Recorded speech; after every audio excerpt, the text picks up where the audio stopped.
You're going through a hard time and you're asking yourself, is it the right moment for you to drink ayahuasca, or can it lead to a bad trip? You often hear set and setting is huge when venturing into psychedelic. And when you're in a bad state and it magnifies in your ceremony, you might end up regretting it. But is it really true?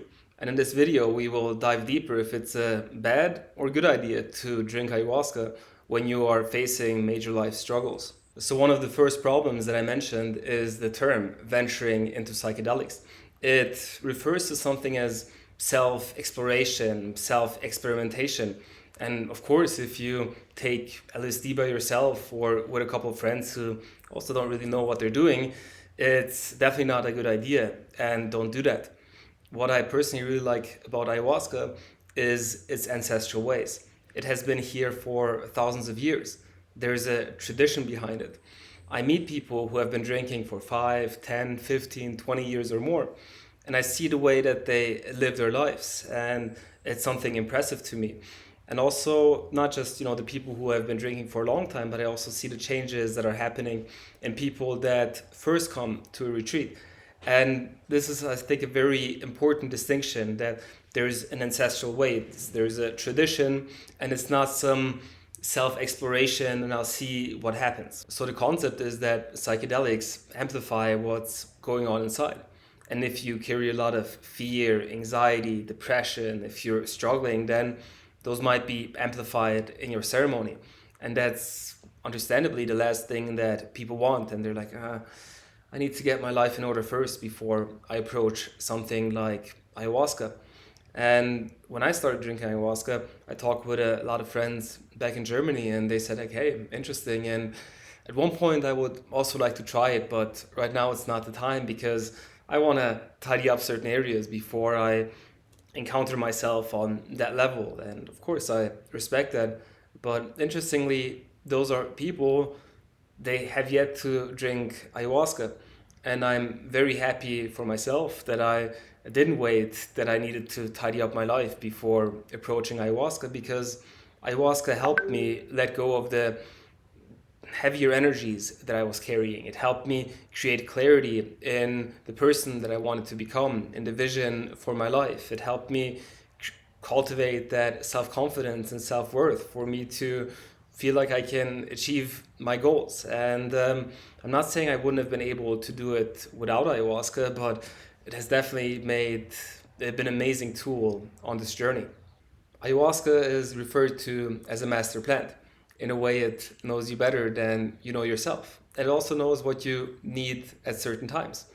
And sometimes ayahuasca teaches in a very radical way, like, hey, clean up this part, you're making a mistake here, and it can be very confrontational, and that scares people. But also, that's what we feel like we need. We need like a kick in our back to finally get moving. But so many times, what we need more is a big hug, is feeling taken care of. It's feeling the love, feeling the trust, feeling the confidence. And that's so much more also the way of teaching ayahuasca. I always like to say ayahuasca is a lot more of a loving medicine than people give it credit for. And in the end, the healing comes through the understanding, the compassion, the light, the love, the acceptance, the forgiveness. So don't be afraid to drink ayahuasca. It can teach you in so many different ways. My personal opinion is that it's a great time to drink ayahuasca when you're struggling, because maybe in certain ways you need a reset. You're standing in your own way. You are self-sabotaging. There's a lot of fog in your thinking and your being, and you want to clean that out. And ayahuasca can help with that. However, there are two factors that really need to be considered when you're drinking ayahuasca in a bad state. And the first one is you have to know what you're doing.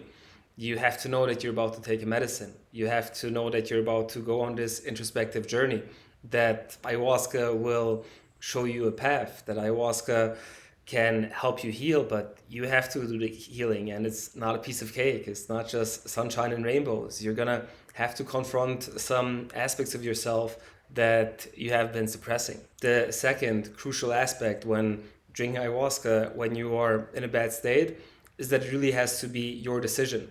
It shouldn't be that somebody else convinces you that you need to drink ayahuasca. that somebody drags you to a ceremony, that you feel like somebody has been nagging you for so long, so you're just like, yeah, whatever, I'll do it so I can cross it off the list and say I did it and it didn't work, now leave me alone. It's something that has to come from within.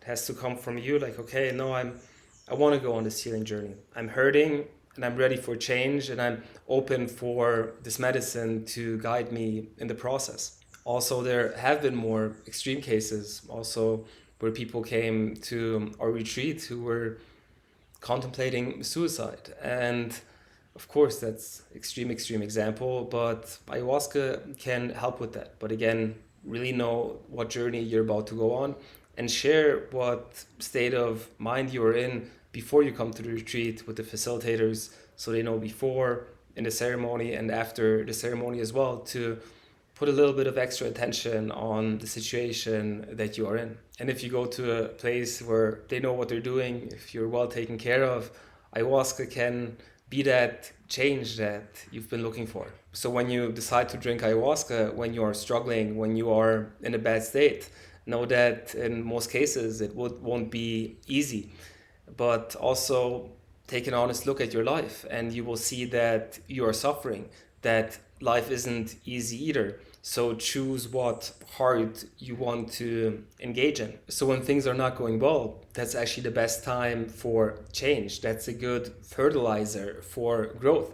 Because think about it, if your life is going well, maybe there's a thing or two that you're not 100% happy about, most likely you're not going to change, because change takes a lot of effort, and you are too comfortable to put in all that effort to fix those minor issues that you have in your life. But if you feel that deep level of confusion, anger, frustration, resentment, where you feel like you're suffering and you just like cannot, you have had it enough, when you're looking for hope that things finally change, that's going to push you on the path of growth. That's when your trajectory can change. What's also amazing about ayahuasca, and also very significant to the ceremony, is the aspect of purging. So when ayahuasca shows you your patterns, your struggles, your anxiety, your fears, your depression, whatever it is that you're carrying within you, you can purge that, you vomit that out. And it's not just the physical reaction that happens, it's also an energetic cleaning that you're going through. So ayahuasca can help you let go of the things that hold you down. It can show you a path of healing, and it can give you energy to go on this path. And then however much you take it, that's up to you. That's your decision. That's your level of commitment. And it's one very important thing I want to share as well. It's very important that you are medically cleared to drink ayahuasca, that you don't suffer from a psychiatric condition, that you don't take antidepressants, specifically SSRIs. And if you want to go on that journey, if you want to drink ayahuasca, you're more than welcome to come to one of our retreats and experience it for yourself, to take that big step. And also like this video, subscribe to the channel, and I'll see you in the next video.